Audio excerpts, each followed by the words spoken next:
아세입니다. 근보자소서 2번 항목을 보겠습니다.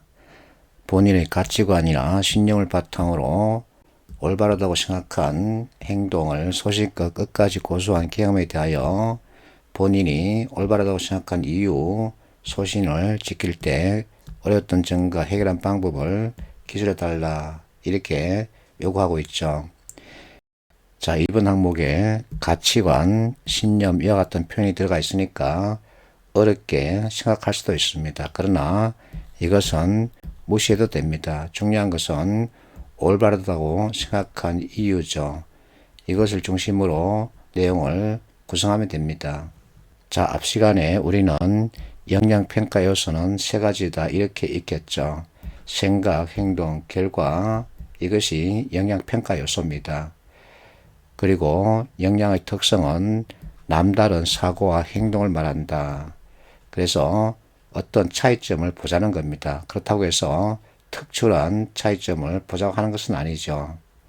이번에 이해할 내용은 자, 우수한 영양, 부족한 영양 이 비교인데 우수한 영양은 자기주도적 행동이라는 겁니다. 그래서 자발적인 행동 영향을 보자는 거죠.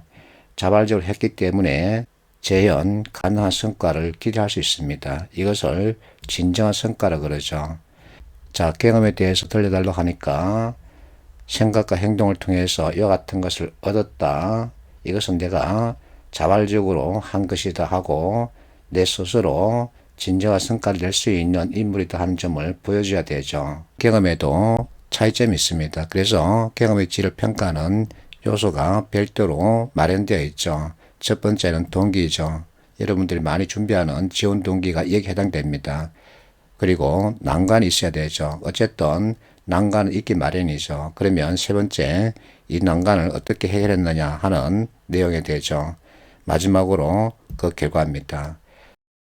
자, 자소서를 쓰는 우리에게 중요한 것은 이와 같은 문제를 해결하기 위한 노력을 어떻게 펼쳤느냐 이것이죠. 그래서 노력의 수준을 평가하는 세 가지 요소 이것을 여러분들이 염두에 두고 내용을 구성하면 됩니다. 자, 이와 같은 난관 또는 어려움을 어떻게 해결했나 노력 수준 평가 3요소는 얼만큼 자주 횟수를 말하죠. 그리고 그 기간은 얼마나 되나 그리고 어떤 채널을 가동했느냐 이와 같은 것을 넣어주면 되죠. 그렇다고 해서 이 세 가지를 전부 넣을 필요는 없습니다. 이와 같은 경험의 질, 4요소, 그리고 노력 행태 세 가지 요소를 보여주는 모범적인 자소서입니다. 자, 이와 같은 경험이 있다 하고 들려지고 있죠. 성장할 수 있을 것 같다는 생각으로 들뜬 마음으로 그러면 이것이 자발적 동기가 되는 거죠. 이렇게 액션 플랜을 짜서 진행했다. 그런데 어려움이 있었다. 난관을 만나게 되는 거죠. 이와 같은 난관을 해결하기 위해서 어떻게 했다. 통계 강의 담당하는 교수님을 여러 차례 찾아가서 조언을 얻기도 했다. 이것이 노력을 평가하는 요소 세 가지를 전부 보여주고 있죠.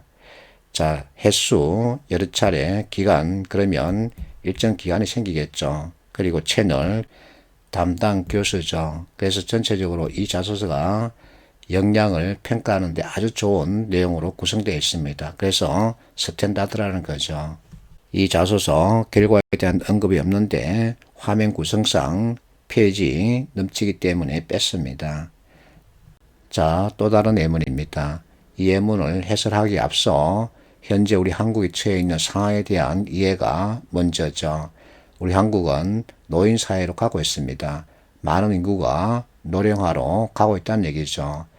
자, 사람들이 노령화로 가고 있다. 그리고 근보는 서비스업이죠. 근보에 전화를 하거나 방문해서 상담을 하는 사람들은 나이가 많을까 적을까 이것을 먼저 구분해야 되겠죠.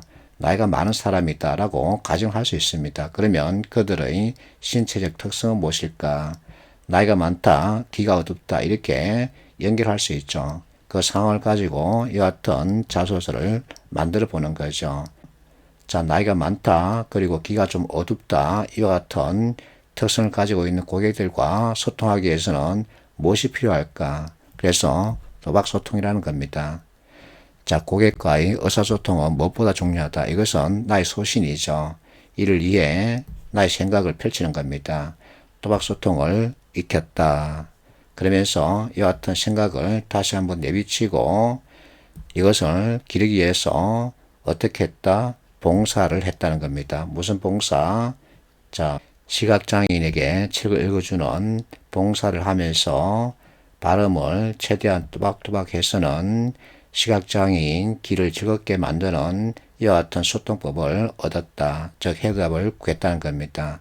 그렇게 해서 칭찬도 들었다. 어쩌고 해서 어쩌고 됐다 하는 결과를 내비치고 있죠. 이렇게 접근하면 됩니다. 이 자소서는 자신의 특기를 잘 활용한 경우죠. 대학 시절 아르바이트로 4개월 일한 적이 있다. 경험이 있다는 겁니다. 거기서 어쩌고 있던 나는 손님들이 왜 이 먼 곳을 찾아와서 비싼 비용을 지불하며 카레를 먹을까 하고 생각했답니다. 이와 같은 차이점이 궁금해서 살펴보았지만 답을 찾을 수 없었다. 결국은 인터넷 검색, 인도판 영어 요리책 이와 같은 것을 구해서 향신료를 공부했답니다. 그리고 직접 향신료를 구해서 끈덕지게 그 맛을 내려고 했으나 실패를 거듭했다. 난간에 부딪혔다는 거죠. 오랜 연구 끝에 나온 작품 선보였다. 비로소 알게 됐다. 결국은 생소한 향 하나가 카레 아닌 커리로 탈바꿈시켰다. 이와 같은 결과를 만들어냈다 하고 얘기하고 있죠. 마지막으로 자신의 특기와 경험 이와 같은 것을 살려서 앞으로 어떻게 일을 하겠다 하는 자신의 각오를 내비치고 있죠. 아주 잘 만든 자소서입니다. 파이팅하십시오.